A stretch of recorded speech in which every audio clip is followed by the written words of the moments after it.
"I want you to meet my palmist," said Lady Windermere. "What is a palmist?" asked Lord Arthur Savile. "A palmist is a man who reads people's hands," said Lady Windermere. "A palmist can tell you your future by looking at your hand. It is important for a young man to know what his future will be." "Oh, you mean that he's an ordinary fortune teller," said Lord Arthur Savile. "No, no," said Lady Windermere quickly. "He is not a fortune teller. A palmist is much cleverer than a fortune teller. Also, palmists are more fashionable than fortune tellers. Everyone in London wants to see a palmist. My palmist reads my hand every week." "Does he have a foreign name?" asked Lord Arthur. "No, he is English," Lady Windermere answered. "His name is Mr. Podgers." "Very well, please introduce me to Mr. Podgers," said Lord Arthur. "But I do not want to know my future. I am happy with my life at the present time." They walked through a crowd of people. The room was full of ladies and gentlemen who were wearing fashionable and expensive clothes. They were all Lady Windermere's guests. This was Lady Windermere's spring reception. Lady Windermere's receptions were the most famous and fashionable parties in London. She had a reception every year and invited all the most famous and fashionable people in the capital. There were several lords at the reception. 6 government ministers were talking to a German princess. The ministers smiled at Lady Windermere as she passed. There were diplomats from many countries. There were famous artists and musicians and doctors. There was a fashionable scientist who talked about politics and economics. There was a Russian anarchist who talked about bombs. And there was Mr. Podgers, the palmist. "There he is," said Lady Windermere. "There is Mr. Podgers. He is talking to the Duchess of Paisley." Lord Arthur Savile looked at Mr. Podgers. Mr. Podgers was looking at the Duchess of Paisley's hand. Mr. Podgers was a short, fat man with an unpleasant smile. His eyes were small and bright, and he wore gold spectacles. He held the Duchess's right hand and looked at it carefully. "Your hand is beautiful, my lady," he said. He smiled unpleasantly and bowed towards her. Lord Arthur Savile looked at the Duchess's hand. It was small and ugly. The Duchess waved her left hand and smiled at Mr. Podgers. "Your ladyship is clever at business," said Mr. Podgers. "When I married Lord Paisley, I was a young woman," said the Duchess. "Lord Paisley had 11 castles and no houses. I made my husband sell the castles. Now I have 12 houses and no castles." Everyone laughed at this.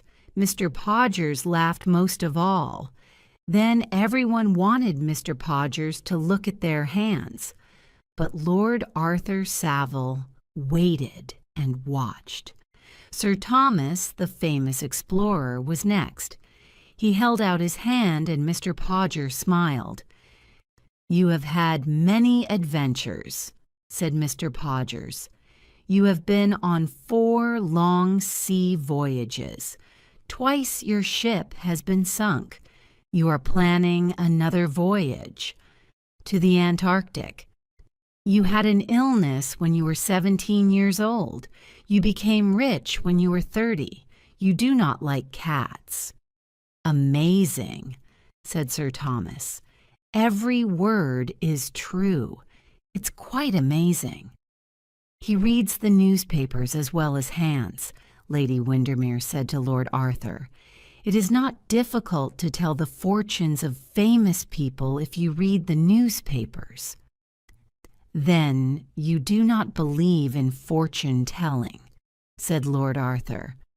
Why did you invite him to your reception?" "I find him amusing," Lady Windermere answered. "He is fashionable and amuses the guests." 6, 7, 8 people held out their hands to Mr. Podgers. He read their hands and told them their future. Everyone was surprised and amazed. They all laughed and talked loudly. "Brilliant! True! Amazing! Mr. Podgers is wonderful." Mr. Podgers read the hands of all the people around him. He smiled and promised good fortune. Only the Russian ambassador did not hold out his hand. Lord Arthur Savile waited and watched. "Now, Lord Arthur, it is your turn," said Lady Windermere. "I want to know your future." "Why?" asked Lord Arthur. "Because your fiancée Savile is coming to see me tomorrow. You are getting married next month. I want to know that you will be happy. I will tell Savile the good news." Lady Windermere spoke to Mr. Podgers. "Mr. Podgers, here is Lord Arthur Savile. He is one of my favorite young men. He is getting married next month. Please tell him his future. Please tell him something good." Mr. Podgers smiled at Lady Windermere. "I will be pleased to do so, my lady." Mr. Podgers held Lord Arthur's right hand. The palmist's face turned pale. He said nothing. He looked closely at Lord Arthur's hand for more than a minute. Lord Arthur suddenly felt afraid. "I am waiting, Mr. Podgers," he said. "We are all waiting," said Lady Windermere. Mr. Podgers took hold of Lord Arthur's left hand. He looked at it very closely. His gold spectacles almost touched Lord Arthur's hand. His face showed that he saw something horrible, but he looked up quickly and smiled unpleasantly. "It is the hand of a very pleasant and charming young man," said Mr. Podgers. "Of course it is," said Lady Windermere angrily. "But will he a charming young husband? That's what I want to know." "All charming young men are charming husbands," said Mr. Podgers. "I know that," said Lady Windermere loudly. "Tell me his future. What will happen in Lord Arthur's life?" "There is little to tell," said Mr. Podgers. "He will go on a journey." "Of course he will go on a journey," said Lady Windermere. "He is getting married next month. He and his wife will go on their honeymoon." "Do you mean that? Do you mean his honeymoon?" "I do not know," said Mr. Podgers.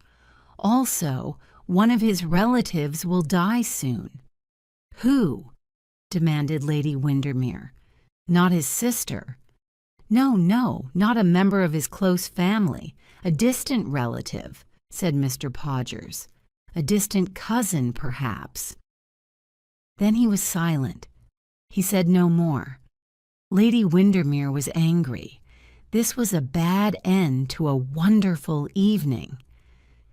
"Come, it is time for supper," Lady Windermere called to her guests. "The food is ready." She walked out of the room. Everyone followed her to the supper table, except for Lord Arthur and Mr. Podgers. Lord Arthur looked at Mr. Podgers angrily. Mr. Podgers was afraid. "Tell me what you saw in my hand," said Lord Arthur. "I am not a child. I must know the truth. Tell me now. I will pay you £100. Mr. Podgers' eyes shone brightly.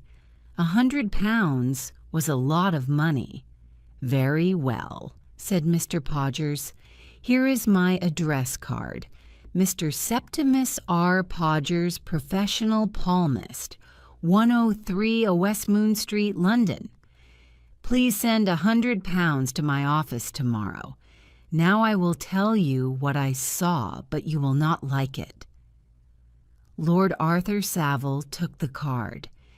He listened while Mr. Podgers told his fortune. 10 minutes later, Lord Arthur Savile left Lady Windermere's house. He did not say goodbye to her.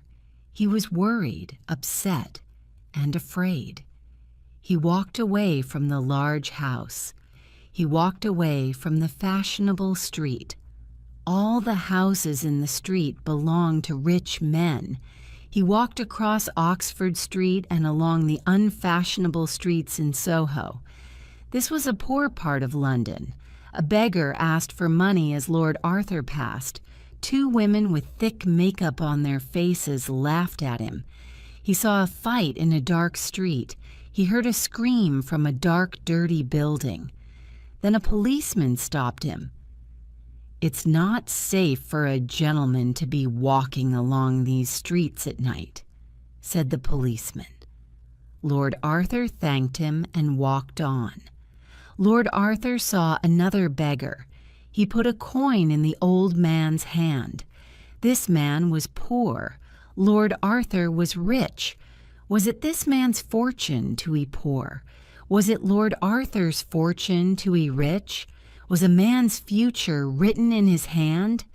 Could Mr. Podgers read that future? Mr. Podgers had read the future in Lord Arthur's hand. Could Lord Arthur escape his fate? Lord Arthur did not believe he could change the future, but perhaps he could make it happen in a different way. Now Lord Arthur had walked to Marylebone. He did not know this part of London. He turned back towards Oxford Street. The streets were lit by gas lamps and fog came up from the river. At the corner of Rich Street, he saw 2 men. They were reading a police notice on the wall. Lord Arthur went up to the notice and read it. He saw the word MURDER in large black letters.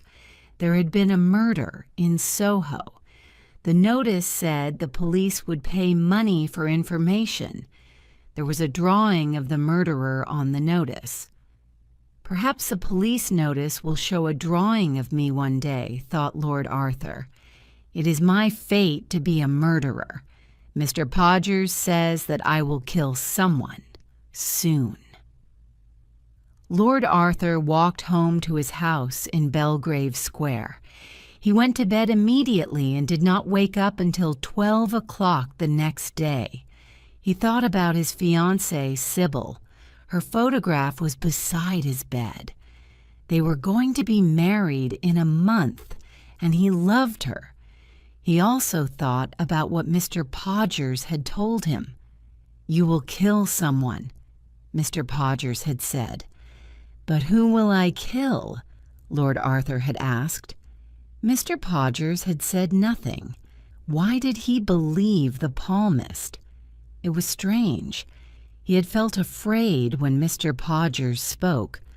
Lord Arthur believed that the palmist's words were true. "I will kill someone," he said. It was simple.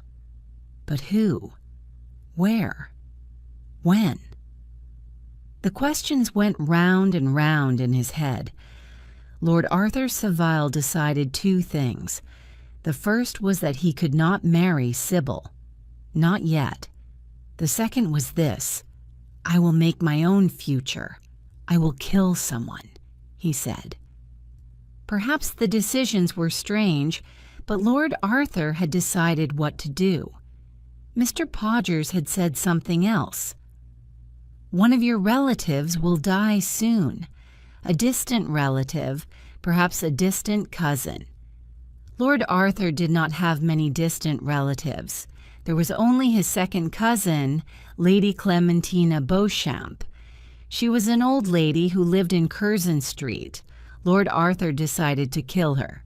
"She is old and will not live long," he said. "I will kill her. Then I will marry Savile." He went to a large library and looked at the books on medicine. A book called Toxicology helped him. It was a book about poisons. There was a strong poison called aconitine, which worked quickly and painlessly. Lord Arthur wrote down the name of the poison, then went to a pharmacy. Lord Arthur asked to see the pharmacist. "I have a large dog," Lord Arthur said the pharmacist. "It has bitten several people. I must kill the dog, but I do not want to shoot it. Can you help me? I need a quick and painless poison. My doctor told me there is a poison called aconitine." "Yes, there is a poison called aconitine," said the pharmacist, "but I cannot give it to you. You must bring a signed paper from your doctor. I need a certificate from a doctor before I can give you the poison." "My doctor is Sir Matthew Reed, and I am Lord Arthur Savile. Do I have to get a certificate? I am leaving the country very soon, and I am in a hurry." The pharmacist had heard the name, Sir Matthew Reed. Sir Matthew Reed was a famous doctor. "Well, my lord, if you promise you will only use the poison to kill this dog." "Yes, of course," said Lord Arthur. "I promise." "Very well," said the pharmacist. "I will make a pill of poison for your dog." The pharmacist made the poison pill. It looked like a small, round sweet. Half an hour later, Lord Arthur bought a small box of sweets in a shop in Piccadilly. He threw the sweets away and put the poison pill in the box. Then he went to visit Lady Clementina Beauchamp. "Arthur, I'm so happy to see you," said Lady Clementina. "How is Savile? Is everything ready for your marriage?" "Savile is very well, thank you," said Lord Arthur. "She has gone to see Lady Windermere today. I am going to see Savile later." "You are very kind to visit me," said Lady Clementina. "I am old and ill. I'm sure you young people think I am boring. My only visitor is the doctor." "I know you are not well," said Lord Arthur. "I have brought you some medicine." He gave the sweet box to Lady Clementina, who looked inside. She took out the pill and looked at it. "It looks like a sweet," Lady Clementina said. "Are you sure it is medicine? Shall I take it now?" "It is medicine."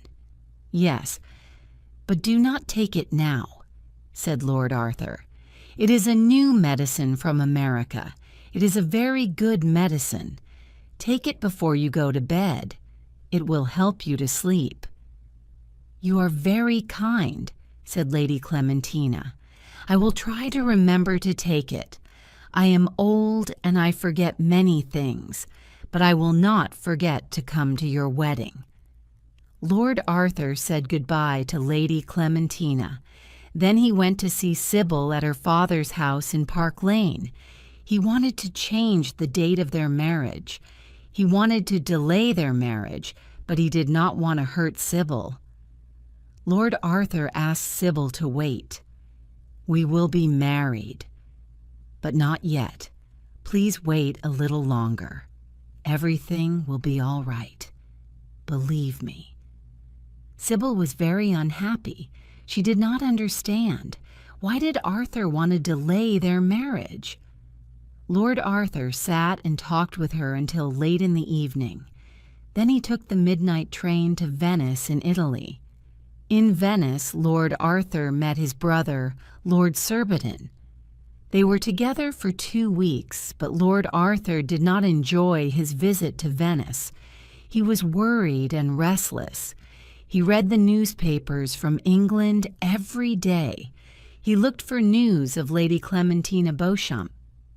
One morning, a message arrived from London. Lady Clementina was dead. She had said she wanted Lord Arthur to have her house. So Lord Arthur Savile now owned Lady Clementina's house. Lord Arthur returned to London at once. First he went to see Savile and make plans for their wedding. Then he and Savile went to Lady Clementina's house. Lord Arthur and Savile looked around Lady Clementina's house. They opened drawers and cupboards. In one drawer, Savile found a small sweet box. "Look at this lovely little box," Savile said to Arthur. "It has an old sweet inside it." Lord Arthur looked. His face turned pale. It was the box he had given to Lady Clementina. The poison pill was still inside. "I will throw it away," said Lord Arthur. He took the pill and threw it on the fire. "But don't burn the box," said Savile. "Please don't throw the box away. Arthur, you look very pale. Is anything wrong?" Lord Arthur knew he had not killed Lady Clementina. He had decided to kill someone before his marriage. Now he had to delay his marriage again. Lord Arthur Savile delayed his marriage for the second time. Savile was very upset. Her father was angry. Lord Arthur Savile was very unhappy. Lord Arthur had to find someone to murder. He had no more distant relatives. So he decided to murder a close member of his family, his uncle, the Dean of Chichester. His uncle was an important man in the church. The dean was interested in clocks. He had a large collection of clocks. So Lord Arthur decided to send him a bomb inside a clock. But where could he find a bomb? He remembered Lady Windermere's reception. He had met a young Russian called Count Ruviloff. The Count had talked about anarchism and bombs. There was often news of anarchists in the newspapers. Anarchists killed important people with bombs. Lord Arthur knew that the Count lived near the British Museum. He went to visit him. "You want a bomb?"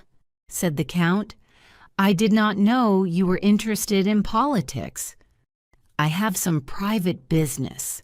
I'm not interested in politics," said Lord Arthur. Count Ruviloff looked at him in surprise. He thought that only anarchists used bombs, but he saw Lord Arthur was serious. He believed that Lord Arthur did want a bomb. He wrote an address on a piece of paper. "This is a secret address," said Count Ruviloff. "Tell no one. Read this address, then burn the paper." "I shall burn it, do not worry," said Lord Arthur. He shook the Russian's hand, then left. The paper gave an address in Soho. Soho was a poor part of London where many foreign people lived. Lord Arthur went to Greek Street. He knocked on the door of an old building. The man who opened the door spoke German. Lord Arthur showed him the paper from Count Ruviloff. "Come in," said the man. The building was an empty shop. Lord Arthur waited for a few minutes. Then another man came into the room. "My name is Herr Winkelkopf," said the man. "How can I help you?" "My name is Smith," said Lord Arthur. "Count Ruviloff sent me. I need a bomb." "What kind of a bomb?" asked Herr Winkelkopf. "A bomb in a clock," said Lord Arthur. "Ah, I sent a bomb in a clock to the governor of Odessa," said Herr Winkelkopf. "Who do you want to blow up?" "I want to blow up the Dean of Chichester." "A churchman? So you are interested in religion?" "No, it is private business." "I have a beautiful clock," said Herr Winkelkopf. He showed a clock to Lord Arthur. There were two wooden figures on the clock, a woman and a dragon. "The woman is liberty," continued Herr Winkelkopf. "The dragon is dictatorship. Liberty is stronger than dictatorship." "Yes, I understand," said Lord Arthur, "but I am not interested in politics. Can you make the bomb immediately?" "I have an important job to do for friends in Moscow," said Herr Winkelkopf, "but I can make your bomb in a few days. When do you want it to explode?" on Friday at midday.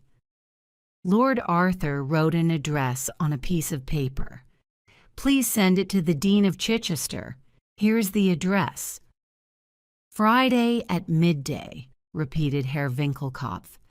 The Dean of Chichester. And how much money do I owe you? Asked Lord Arthur. I do not work for money, said Herr Winkelkopf.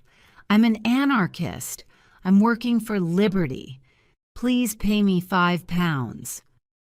Lord Arthur paid him £5 and left the house in Greek Street. He waited at home until the weekend. He waited for news. The weekend came. Nothing happened. He waited another week. Still nothing happened.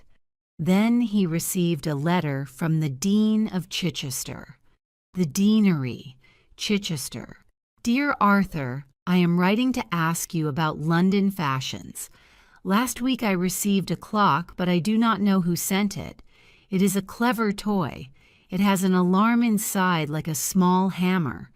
When the alarm strikes 12, smoke comes out of the clock. It is very clever. Does everyone in London have a clock like this? Your uncle Lord Arthur had not killed his uncle. The bomb had not worked. He was very worried. What shall I do? He asked himself. Shall I leave the country? Shall I tell Savile I will not marry her? That evening he went out to dinner with his brother, Lord Surbiton. His brother's friends were young and foolish. They made a lot of noise in the restaurant. Lord Arthur became bored with their conversation. He left the restaurant at 11 o'clock and walked beside the river. A fog was coming off the river. The street lamps along the road shone like silver moons. There were few people on the streets. Lord Arthur walked from Blackfriars towards Westminster. He heard Big Ben, the huge clock at Westminster, strike 12 o'clock. Lord Arthur stood by the wall and looked down at the river. The fog was thick, and he could not see the river easily. The light of the street lamps made the river black and silver. The water was moving quickly. The river made Lord Arthur think of dark and terrible things. He hated Mr. Podgers the palmist. He had been happy before he knew his fate. I know I will kill someone, Lord Arthur said to himself. It is my fate. Why did Mr. Podgers tell me? I was happy. I did not want to know my future. He looked away from the river and saw something moving in front of him. He walked on. There was something strange in front of him. A man was leaning over the wall. Was he going to jump into the river? Lord Arthur walked forward quickly. Then he stopped. A street lamp was shining on the man's face. It was Mr. Podgers the palmist. Lord Arthur had a clever idea. Lord Arthur ran forward quickly and quietly. He took hold of Mr. Podgers by the legs and pushed him over the wall. There was a cry and a splash, then silence. Lord Arthur stood by the wall and looked down. He could not see Mr. Podgers. "Have you dropped something, sir?" asked a voice behind him suddenly. He turned round and saw a policeman with a lamp. "It was nothing important, Sergeant," Lord Arthur answered, smiling. Lord Arthur suddenly felt very happy. Now he had no more worries. A day later, Lord Arthur read a report in the Times newspaper. Suicide of a palmist.